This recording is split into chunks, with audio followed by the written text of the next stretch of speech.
that day, or the day after, when I finished all that, I sat down at a computer and I started to write, with the stories that were coming out of me. So, and that was a long time ago.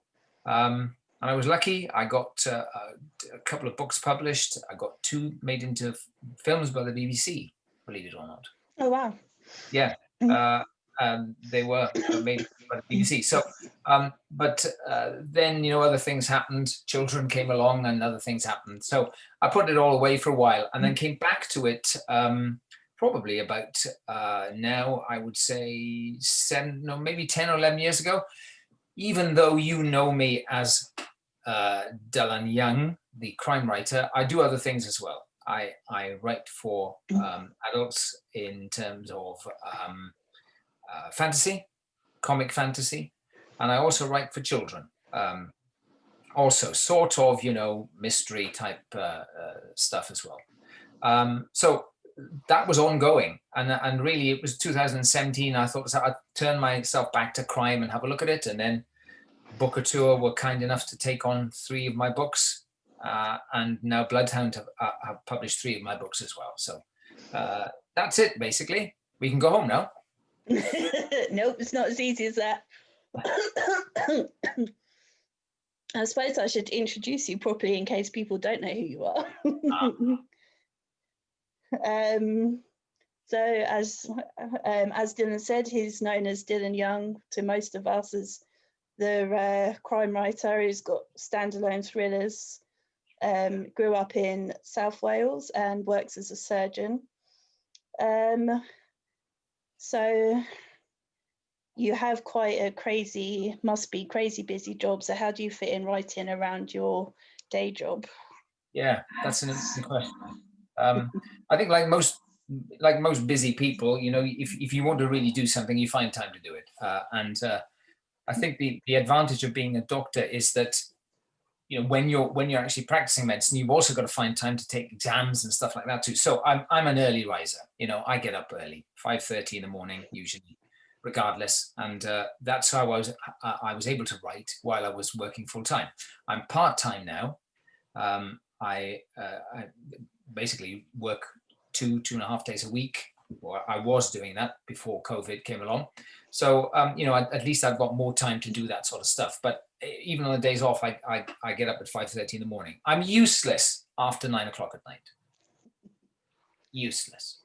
Nothing happens. I have to watch stuff on TV then.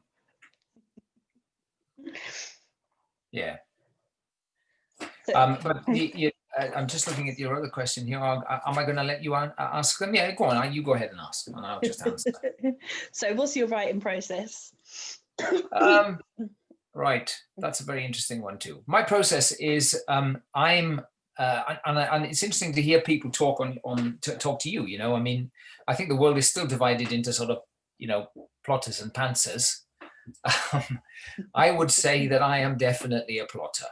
I am a plotter. So I like to have an idea, and then I'll work on that, and I'll end up with a synopsis of some kind, an outline, and I'll work to that. Even though I know full well that it'll look nothing like the damn thing at the end. I still have to have that reassurance in my head that I know what's going to happen next before I can start. So that's the way I work. I do a mixture of things. I sometimes write longhand because I sometimes think that helps the process flow a little better. I'll transfer that to the computer. I sometimes even dictate, but very rarely these days, knowing that I will go back and edit it and redo it, etc., etc. So the thing from my perspective now at this stage of the game is that I'm fairly confident that I can get to the end of a project, because I think that most people, when they start out, the first 20% of the book usually flows by quite quickly because the impetus is there. You've got a great idea, you think you're into it all. The difficult bit is normally the middle, the second act, so to speak, the middle 60%. I think everybody struggles with that. I think you probably hear everybody tell you that. Yeah. because you get to a certain point and you think, oh my God, I've just spent 3 months doing this and it's absolute tosh, to be polite. Yeah.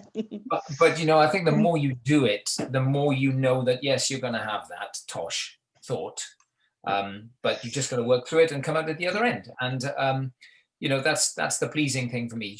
I think you'll hear people say that they hate the editing process. I quite enjoy that. I quite like, you know, I underwrite usually, but to about 65,000 words, and then I'll add to that in the second draft, as opposed to a lot of people who will say they'll write 150,000 words and cut it all back down.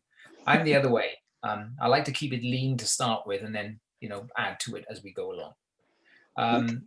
Yeah, so that's what I do. That's interesting, actually. Yeah. Is that evidence behind you of your plotting, or is that just notes? That's on the wall. Yeah, Yeah. it usually is something to do with yes, it is actually. It is the whiteboards. The whiteboards are you know, I've gone all right. I thought about post-it notes, but I couldn't even read what I'd written. So bugger that.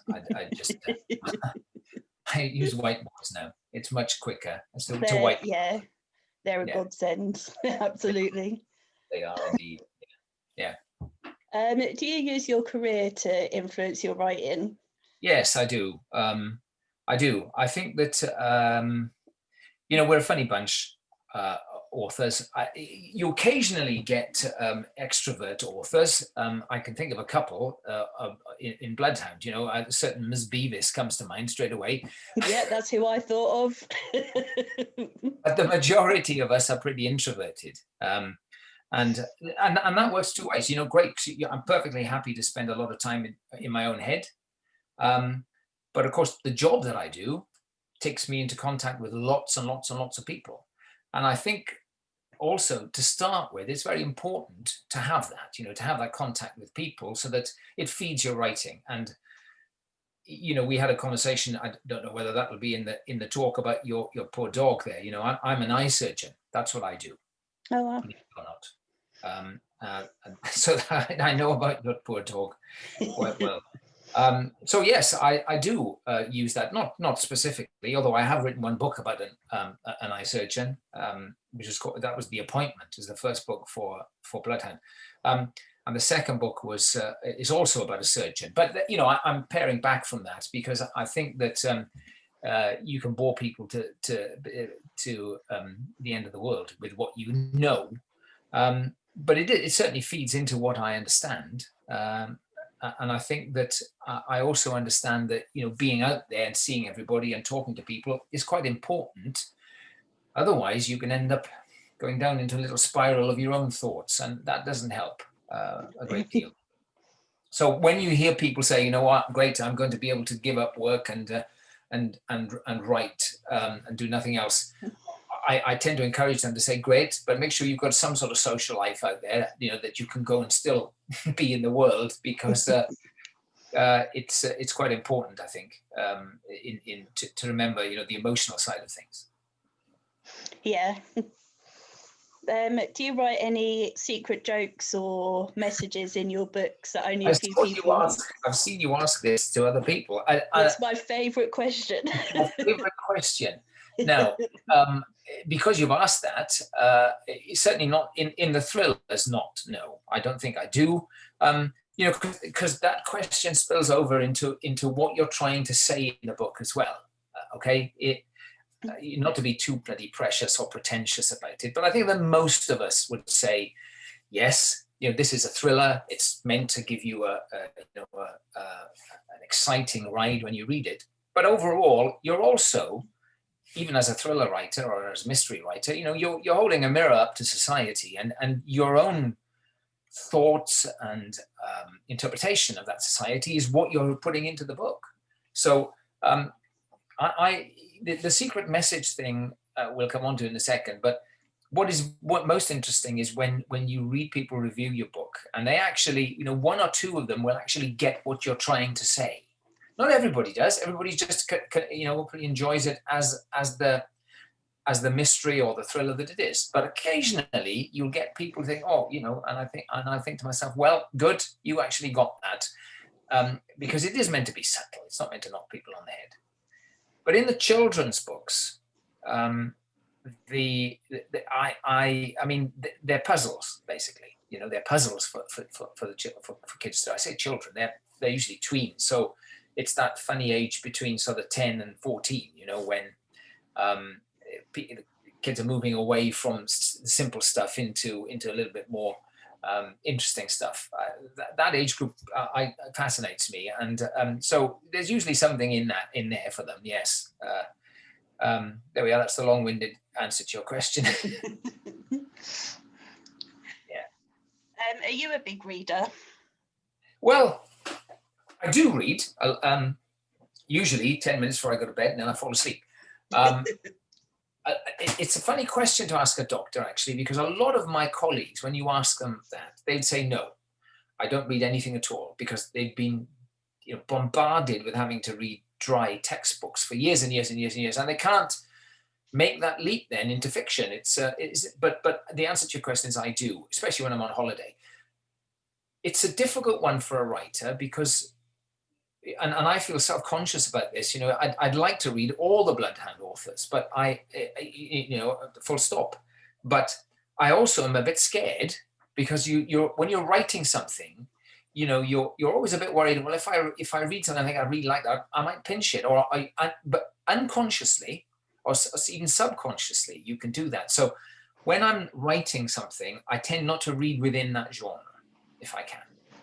But I mean, I've got, for example, you know, I mean, I don't know if you can see that. She's one of my favorite writers. She's, you know, fantastic. And there's lots of others.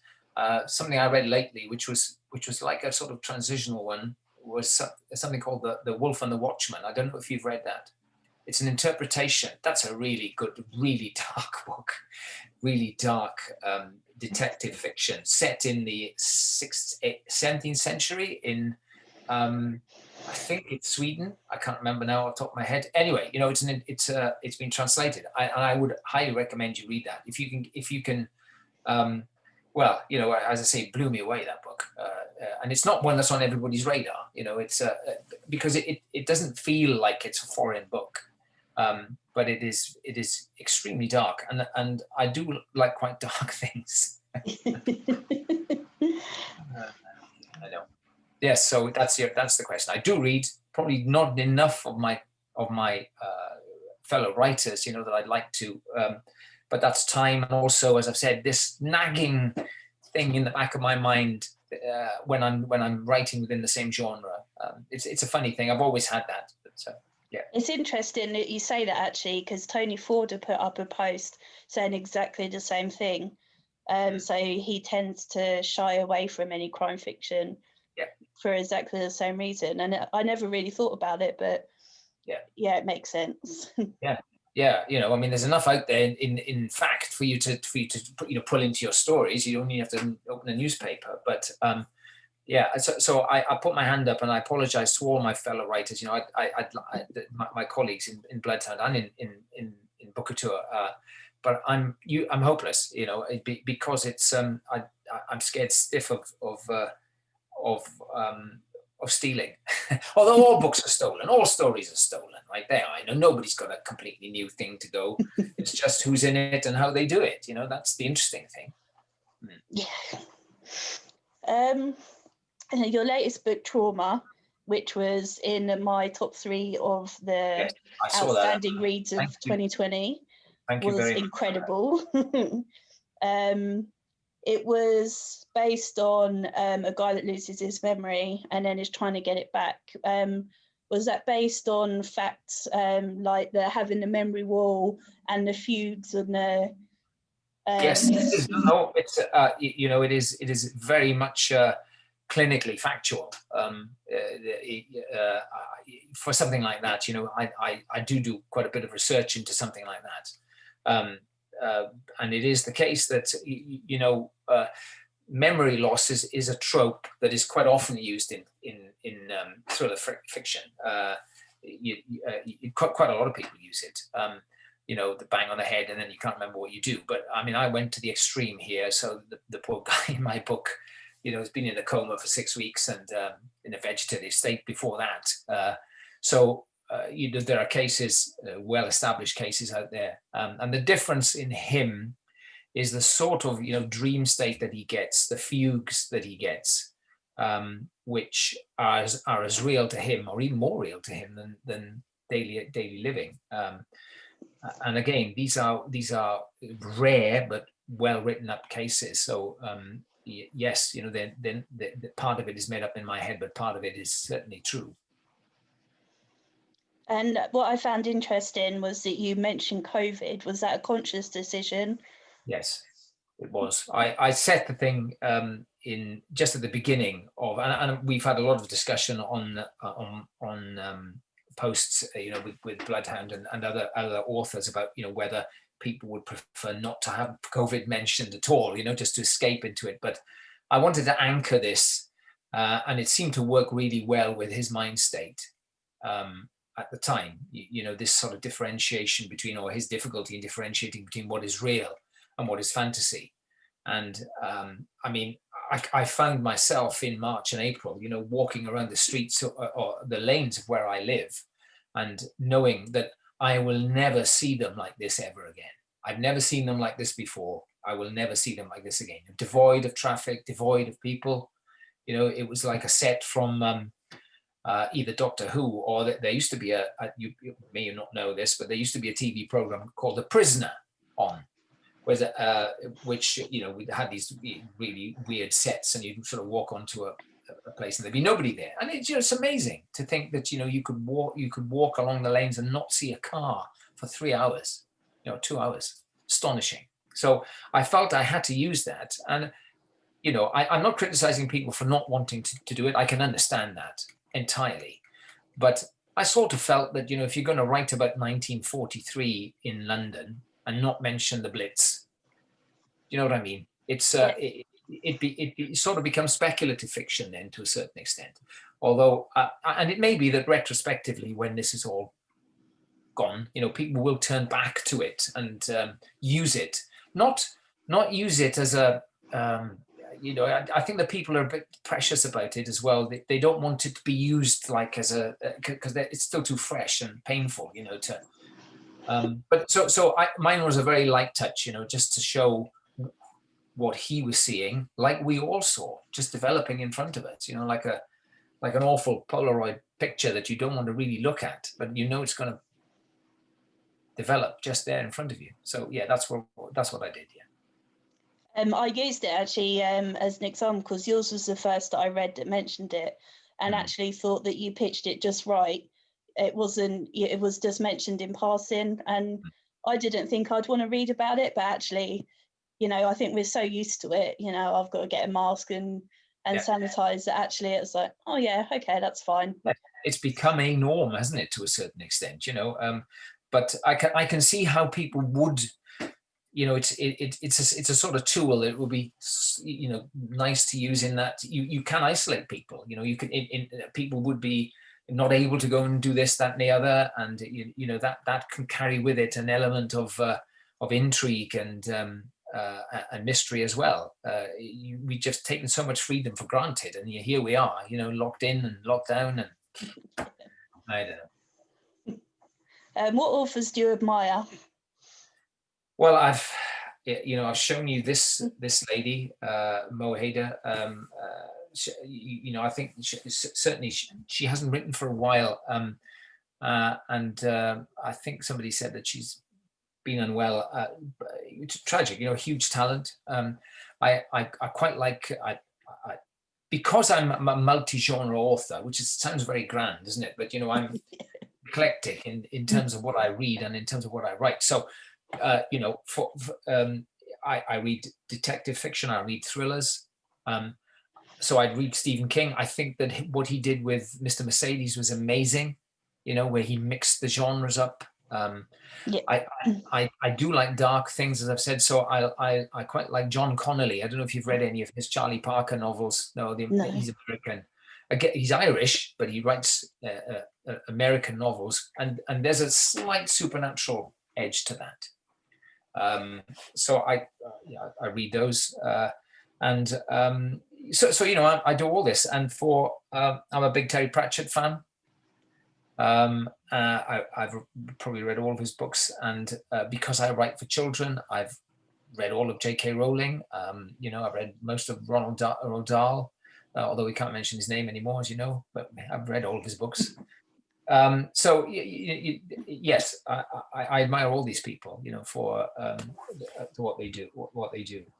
And the good thing is that I haven't had a chance to read all of these people's books so far. So, you know, and people can be voracious with books, but if I like somebody, I tend to be, you know, I tend not to rush through them. I tend to like to keep them for when I'm going on holiday, for example. I'll get a book from him and I know that's great. I'm sorted then for the holiday. So, yes, maybe I answered that question. I'm not sure. Yeah, I don't have the patience for that. If I find a new author and they've got a series, then I've noticed, yes. yeah. Yes. Yeah. And I think a lot of people are like that, you know. I think that they do, and that's great. If you can, you know, if something it catches fire, and you know, it's great to be able to do that. And interestingly, you know, there are a group of authors who are able to write very quickly as well and get stuff out. You know, I'm thinking of. Yeah, I've started reading, and there's somebody else I think is great. Is I don't know if you've read any of J.D. Kirk's books, Scottish detective books. I haven't, but he's on my list. Oh well, if he's coming on, I'll certainly have a listen to him. He's you know, but it's astonishing, you know, the rate at which he can produce stuff, and that's enviable because it takes me a bit longer than that. You know, it'll take me a good 3 to 4 months or maybe even longer to get the book ready. But great, you know, so because I'm still working, I'm still doing a little bit of work, and because of COVID, there's a huge backlog of things now. So even though I've got plans to not do any more work, I don't think it's going to happen immediately. But we'll see. But yeah. Does your family read your books? Well, are they your beta readers? Do you know, I mean, it's interesting about beta readers. You know, I've never used beta readers. I've never done that. It probably, you know, explains a lot of things. But I've never used beta readers. So my wife will read my books for proofreading, you know, at some point. But the kids will read. My kids. They're 30 and 31 and 32. You know, they're not kids. They get copies of the books when they're done. And they're old enough now to start proofreading as well. But yes, so they do read them. And in fact, they were the inspiration for me starting to write the children's stuff. You know, and maybe you know, I don't know, but the good thing is that Spellbound Books, which are a new company, are probably going to be, but they are going to be publishing the children's books from next year onwards, which will be me with a different name again. But yes, I know we had this. I'll mention it just because it's funny. You know, my name is Dylan Jones.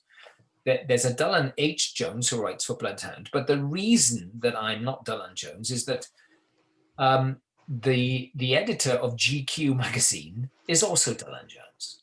Okay, so and I don't know if you've ever seen Goodreads, but if you're an author on Goodreads, what they tend, it's well known that anybody with a name even remotely like yours ends up on your page. So you know, here I am, the thriller writer, and there's a book about you know, Greek urns or something written by somebody with a name slightly similar to mine.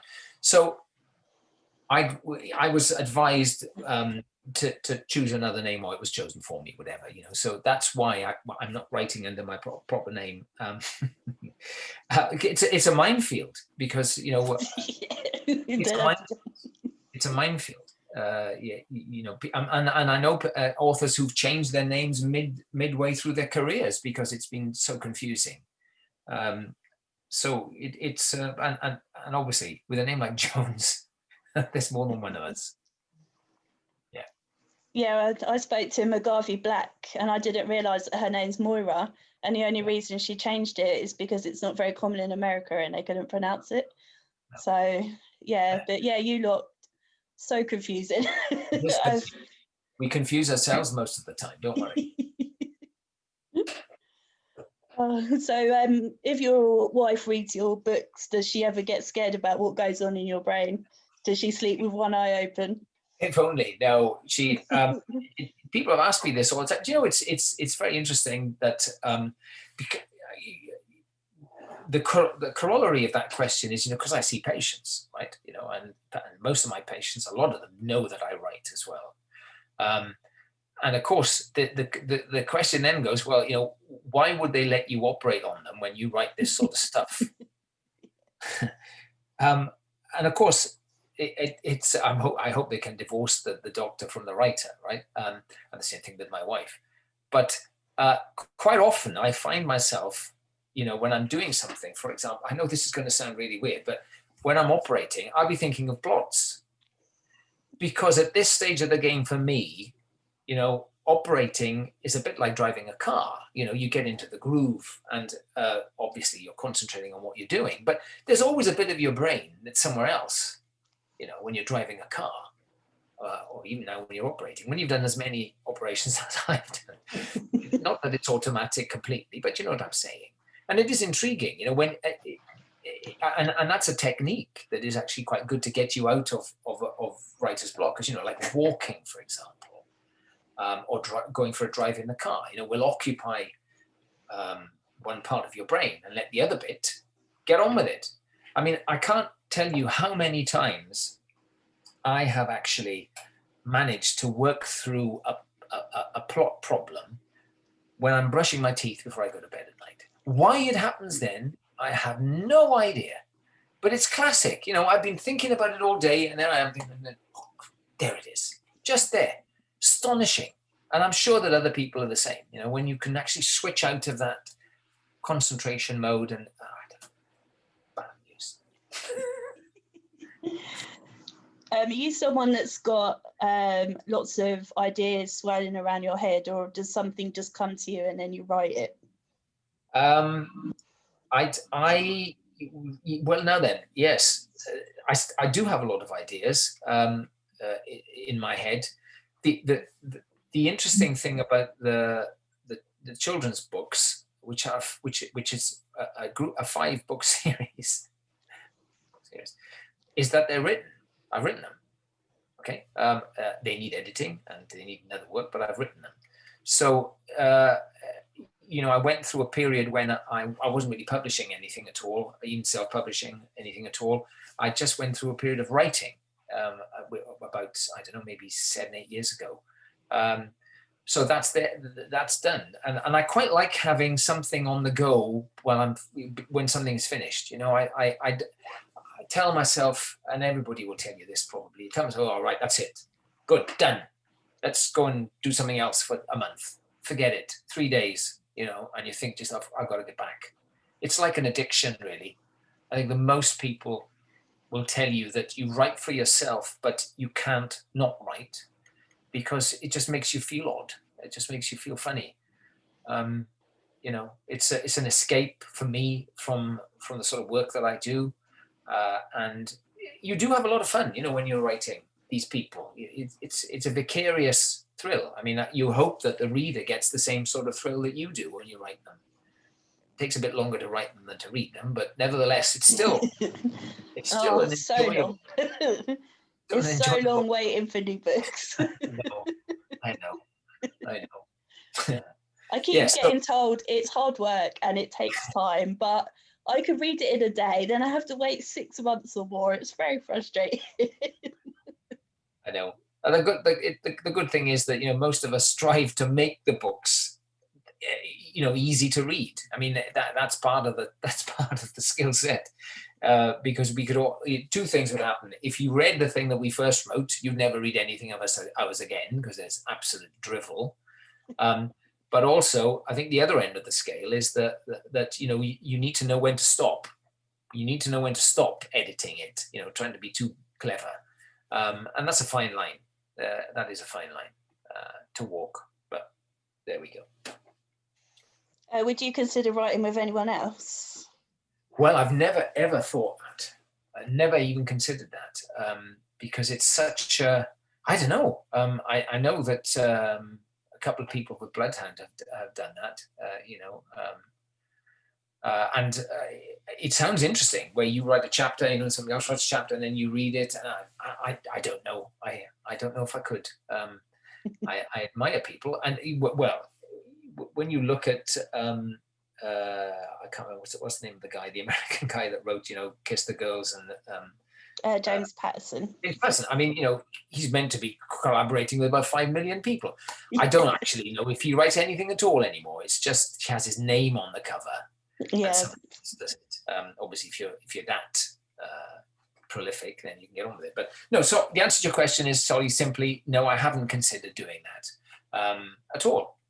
And I've no real hankering after doing it because it's a process, isn't it? And you have to then work with somebody else's process as well. So I'm not discounting it completely, but you've thrown me with that question, and I haven't got an answer. I've got to keep you on your toes. I can't have you completely prepared. No, interesting. Well, what do other people say? Have other people sort of said yes or to that? Or generally, they say yeah.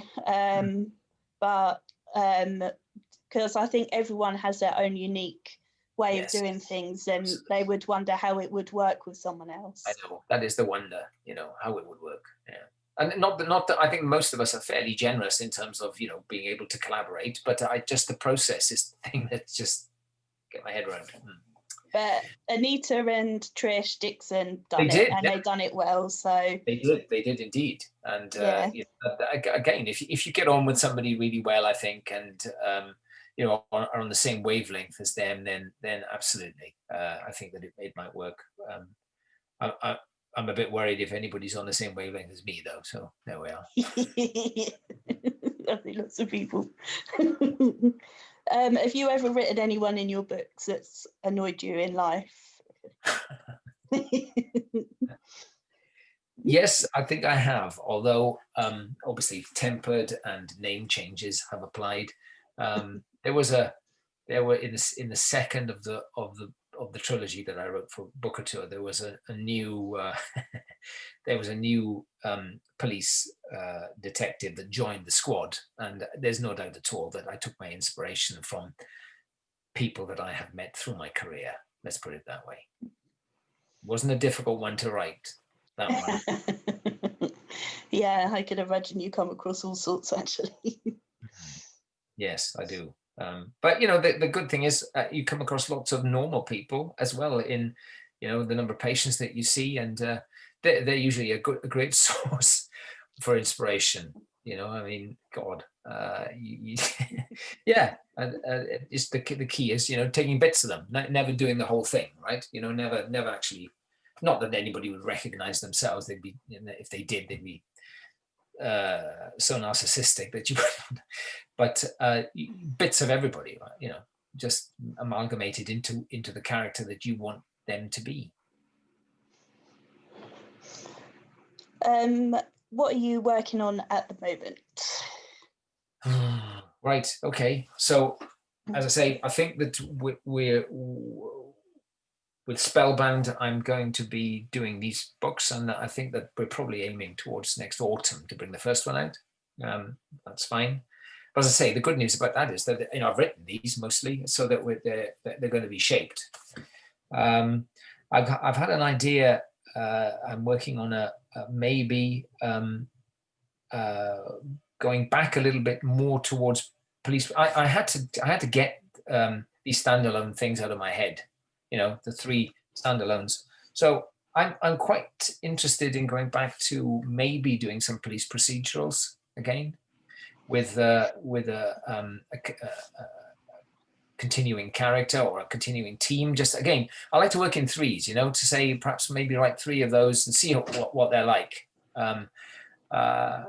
It can become very difficult to give that up when I know you spoke to. Tony Ford, and I saw that interview the other day, and also to I think it was Malcolm that you spoke to. Was it Malcolm? Yeah, I mean, they've written reams of the same characters, and obviously you get very comfortable with them. You know, you understand them, you know what they're going to do and how they are. So yes, that's what's nagging away at me at the moment. And I've got one manuscript done, so I'm just going to see how the second one pans out, with them still in it, to see if it'll fly. The first one's just about getting off the ground, but let's see if the second one will fly. And then maybe we'll continue with that for a while. Awesome. I can't wait. I need to go back and read your police procedurals, actually. I haven't read them. Well, again, that's a departure for me because, you know, it's a female protagonist for a start. All these things are challenges to yourself, right? You know, you say, well, the books I wrote that were made into back in the late 90s were made into TV films were a female protagonist. She was a clinical psychologist. So I'd written female protagonists before, and Book or Two tend to like female protagonists in their books. So I wanted to give it a go, you know, and I thought, can I do this? Yeah, I managed it just about, you know, nobody sort of took me to court. So that was, but I must say that, you know, I'm more comfortable. There's always this nagging doubt, you know, about culturally appropriate, which is nonsense because, you know, we make things up. That's what we do, you know. Who knows? You know, I've got no idea how a 28-year-old woman thinks. You know, but I want her to think the way I wanted to think in my book because I made her up. So, but it's a great challenge. But I'm definitely more comfortable with male protagonists at the moment, and I'm going to stay with that for a while. I think. That dog. No, it's our security camera, which is slightly concerning. Oh, it's fine. So if you were to have a dinner party and invite 4 famous people, who would you invite? Oh my God. Who would I invite? Yes. Okay, Sherlock Holmes would be one. I mean, can we have fictional people? Yeah, absolutely, yeah. It's your dinner party, you can have whoever you like. I'd have old Holmesy there along, simply because, you know, a lot of my characters tend to be slightly on the spectrum, which I think certainly he is. You know, not that my characters are geniuses, and obviously he's a genius. So, but you know, fascinating to talk to. I probably would have. I haven't thought about this at all, but that's good. I'd probably have J.K. Rowling along to have a chat with, simply because you know, she's somebody who I admire in terms of her of her output, and you know, she's done sort of nothing at all like I've done, but you know what I mean. She writes for children, she writes for adults now as well. So that would be interesting to have her with old Holmesy there on the same table. Who else would I have? God, I need to have somebody, I think, that would, because you're always thinking that, you know, when somebody asks you this question, somebody worthy, right? You know, you gotta have you know, Mary. A nun or something, you know, along that thing. But no, I wouldn't do that. I'd probably have, let me think, I'd probably have a musician, because if we were going to have a dinner party, it'd be nice to have some music halfway through it. So it'd be great to have somebody like James Taylor, you know, I mean, yeah. I don't know if you've asked people if they listen to music while they write. I tend to do that when I want a certain mood. You know, I can have background music on, but I don't hear it if it's on. It is exactly that. It's just white noise. But if I'm wanting to get into a certain sort of mood for a scene, then there is music that I can, you know, plug into. I think that will make me feel happy, or and you know, with music, you can be feeling terrible, and then, you know, 3 bars into a song and you're singing along with it. So it's so I'd have something like him, James Taylor, and anybody else. who else will I have? Maybe we'll have a fictional character. No, we'd probably have old Stephen King along, I think, to have a chat with us. God, prolific. And again, he's fairly wise. He's written a couple of books for authors. A Bag of Bones, I think, is one of them, which probably most authors will have read in terms of advice and stuff. Because as you know, when you start a new novel, you think you've forgotten everything about it. You can't remember, how did you do the last one?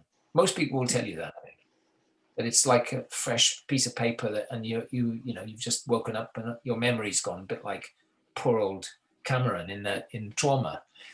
The way that you wrote that last book, how the hell did you do that? What did you do? How come it looks like that now? It didn't look like that at the start. So most of us will dip into a sort of an array of self-help books just to remind ourselves what it is we're supposed to do. And I know that lots of people do that. I certainly do. I think it's like kickstarting an engine. I think you just got to crank an engine up, and then once you start it up, you're okay. But just getting that mojo going.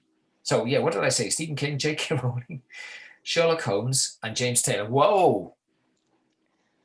There we Sounds go. like a pretty decent dinner party, actually. It does. Yeah, it does now. Yeah, it's interesting you say about the self-help books and stuff, because literally every author I've spoken to is so insecure. And it really surprised me at first. Now I'm used to it, but why? You're all amazing. You need to, but no, really. So it's been really interesting to, I guess, a bit of imposter syndrome for all of you, but yes, it is, and I think it should be inspiration for other people as well. Because I when I started this, I thought, oh my God, people who write books. God, Bennett, where did they learn that? Well, you don't learn it. You learn it by sitting down on your backside and holding a pencil in your hand. That's how you learn it. There's nothing else. I mean, there are, creative writing courses, and I think it would be fantastic if you could do that. Just spend a year, writing and actually get something at the end of it. But for most of us, it is I'm sure it's a release. It's something that you have to do, a bit like painting, or it's just something you have to do. And I've been doing it now for, God, 30 odd years, almost every day, writing something. And then when my wife asks me to write something in a Christmas card, I tell her, don't ask me to do that, for God's sake. I know. Pathetic. Yeah. And you said you write in multi-genres. Is there any genre that you'd never touch, or is there any subject you'd never tackle? I don't think I could do romance. One of the issues that I tend to have is that I'm not very good at remaining serious through a book. So horror would have to be horror comedy, and in fact, I think that some of my adult books, the fantasy books, are sort of horror comedy. In fact, there's one there that's Every Little Evil. I think has been probably in the top 10 free downloads for about 2 years now. As horror comedy. I know I don't write horror comedy, so romance I think I'd stay away from unless it was tinged with a lot of humor. And even the thrillers, I think that I can't help myself. Some of the relationships in the last book between, I think of particularly between Cameron and his friends.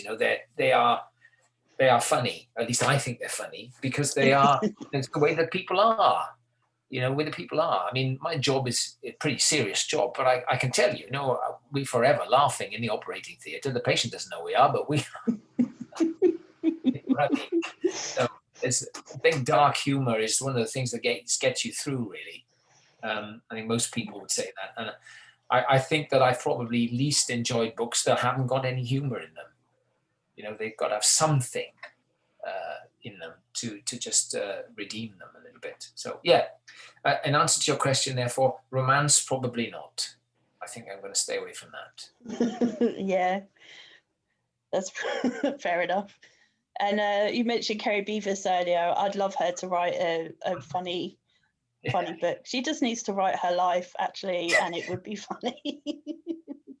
Exactly.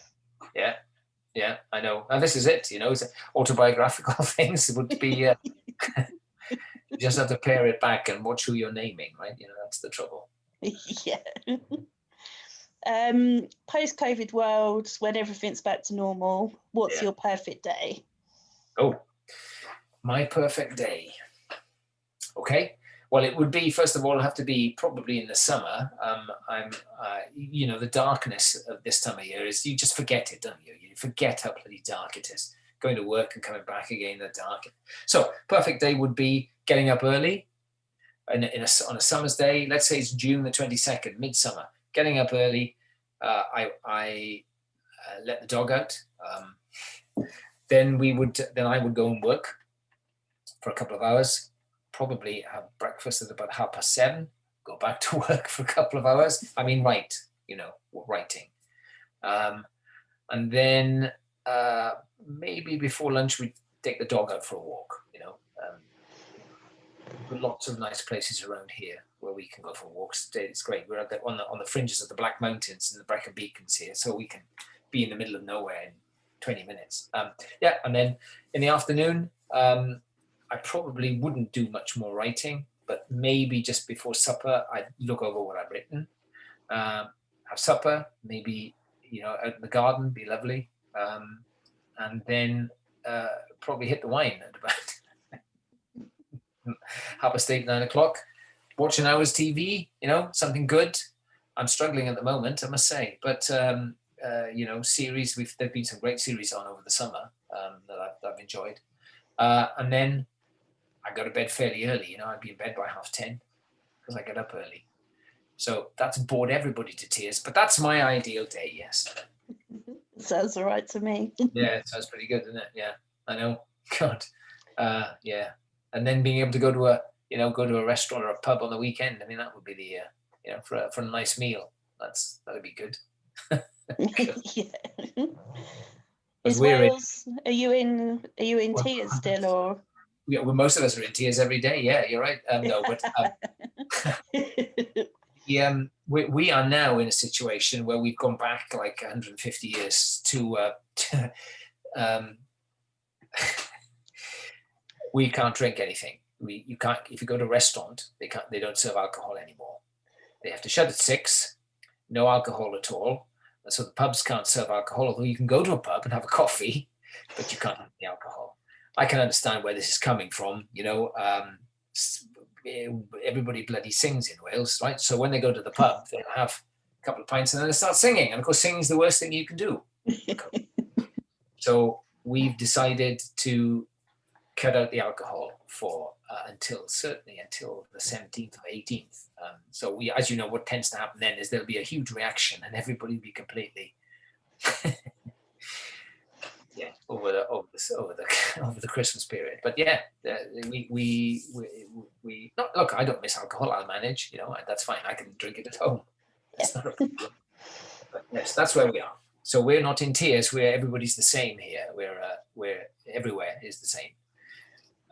You can travel across the border to England to tier 1 and 2 and have a drink in a pub, but not in Wales. Yeah, you're probably closer to tier 1 areas than we are. I'm in tier 2, but a lot of the authors are all northerners and they're all in tier 3. That's what you get for living up north. Exactly. The hills and the sheep. I didn't say that. Yeah. I don't mind. They all love me, I think. You'll be all right. Yeah. Social media. Do you enjoy interacting with your readers on social media? Well, I do. Yes, I do. But it's just that it's becoming more and more sort of not intrusive, but there's such a lot of it now. I'm on Instagram now, and I quite enjoy that because it's. I enjoy that more than tweeting. I don't tweet a great deal, simply because with the sort of people that can be on there. Anyway, so Instagram is great. Take a picture, take a picture of your book or find something interesting and then put a little pithy line in there and a couple of hashtags. That's good. Facebook, I just use it as a way of passing information on. And with authors now, these forums that we're on, they're great. The Bloodhound forums and the Bookouture forums and things, they're a good way of keeping in touch with people and seeing what's happening to other people. Yeah. So I don't not enjoy it, but it can take over your life if you're not careful, because you tend to think, oh God, I've got to do something. I've got to do something. I'm waiting for the day when there was a couple of posts the other day, where you'd like to hand it off to people, but then it's not you. That's the trouble. If somebody else does it for you, it's not you. And I think that's becomes quite easily obvious after a short time. So you've got to do a bit. Yeah. Do you get lots of feedback from people? Well, not as much as I'd. Obviously, there are reviews, right? You look at the reviews. I look at them now and again. So yeah, I mean, it's obviously nice when you get people wanting to interact with you, but I'm not too bothered by if people don't want to, and as you know, Amazon have made it a bit easier for people to just say nothing really, just to rate it. Don't have to say anything anymore, just rate it. I don't have a huge mailing list or anything like that. I've not gone down that road. I've left that all up to the publisher really, not because I'm lazy, but because I'm lazy. I don't really know what I'm doing. That's the main reason. Yeah. I think there's still a thing of people being too scared to contact authors because they think they're busy and they're bothering them. And I mean, I try and say, they love it. If you love their book, tell them. Absolutely, of course it is. It's great. I mean, because in the end, it's not narcissistic writing a book, but you do want validation. You want to at least to know, what I've just done for the last 8 months. Is it worth it? Is it? Are people enjoying it? Because I know I've enjoyed it. Otherwise, I wouldn't do it. But it is nice to have validation. Obviously, if somebody's willing to publish you, that's a validation to a certain extent. But in the end, you're writing for people of the same mindset as you. You write the book that you want to write for yourself, but you hope that other people will see that you've enjoyed it as much, and they would enjoy it too. So no, absolutely. It would be great if people wanted to say something or hurl abuse. That's not a problem. Yeah. I think the book community generally is pretty friendly, aren't they? They are. It's just, yeah, as you know, there's a one-star venting group out there. I don't know if you've ever seen that. There's a one-star venting group for authors. So when you get your one-star review, and almost everybody's got one. And it's interesting, when you sometimes dig in a little bit and see the people on Amazon who've given you 1 star. If you look at their history, they've given everybody 1 star. They give everybody 1 star. Once in a blue moon, they'll give 5 star to a mop or something like that. Well, it's incredible. It's interesting, but we've all got our stories. But you're absolutely right. The majority of people, if they've enjoyed it enough to take the trouble to write something about it, then that they've enjoyed it, which is great. Yeah, I've no qualms. I'll straight away. I'll message you and tell you. I know. I get very bored. I can't help it. I'm furloughed from work. I have nothing else to do. Yeah. Well, that'll come to an end soon. Oh, yeah. Well, I still have a degree to do, so yes, you do. Absolutely. Yeah, I'm not bored ever. I was just going to ask you something else then. Oh, are you friends with other authors? I don't know very many personally. Because we're all over the place, and that's the great thing about contact through Facebook and all the rest of it. But we're also, as you know, there's the subgroups. I've just joined a Welsh crime subgroup because we're going to have our first conference, I think, virtually in March or maybe the summer up in Aberystwyth. Because as you know, there's Noir at the Bar and there's Hull Noir and Northern Noir. So we thought it was about time, I think, to get one down here. So that's going to be exciting. And then we'll get a chance, because obviously that was a great place to meet people as well, if you could go to one of those. And of course, that's gone by the by now. So, and it is different, isn't it? It is different when you're actually there physically, you know, being able to have a drink with somebody rather than do it like this, you know, which is fantastic, better than nothing, but it's not quite the same. No. No, it's not quite the same. So let's be looking forward to doing all that. Yeah. Yeah, I heard, I can't remember, I think it was Andy Roberts that said apparently Welsh crime is the new thing. It was Northern and now it's Welsh. It's the Well, Welsh he would term. say that, though, wouldn't he? You know, he would. Yeah. I mean, we've all got our little thing. It's yeah, and I think it's great that we you know, we were told when I started out, really, you know, I was told, look, you know, you've got to set stuff in London or something like that because nobody will cares about you know, the sticks. Well, that's patently not true now. Absolutely not. And I think that Nordic noir helped a lot in that. Started as a subgenre. You know what you get when you're going to open one of those books. You know, it's going to be winter and it's going to be dark and it's going to, you know, great. Sets the mood straight away. And I think that that's fantastic that it's opened up the opportunity for us to write about where we're from, you know, and where we live. And because I can tell you that within 5 miles of where we're sitting, there is lots of places to hide a body. There are lots of places. Plenty of space. Nobody find anything. Yeah, that's the way you start thinking. Well, if you ever want any tips of how to do it without getting caught, then I could probably help you. Well, there you go. See, sorted. Yeah. Yeah. Anyway, I think that's all the questions I've got for you. Well, that's great. That's been good. Thank you. So the only thing that I will ask you is where people can find out more about you and your books. Right. Okay. Well, I have a website which is jonestheauthor.com. Now, that's to confuse everybody. Because I've got so many names, I put it all under jonestheauthor.com. And there you can find out everything that I do. jonestheauthor.com. That would be the best place. And that gives you links to all everything, you know, Twitter, all that stuff is on there. And that's it. Yeah. Marvelous. Thanks very much. Hey, listen, that's great. Thank you very much. And I'm really sorry to hear about your dog, but she's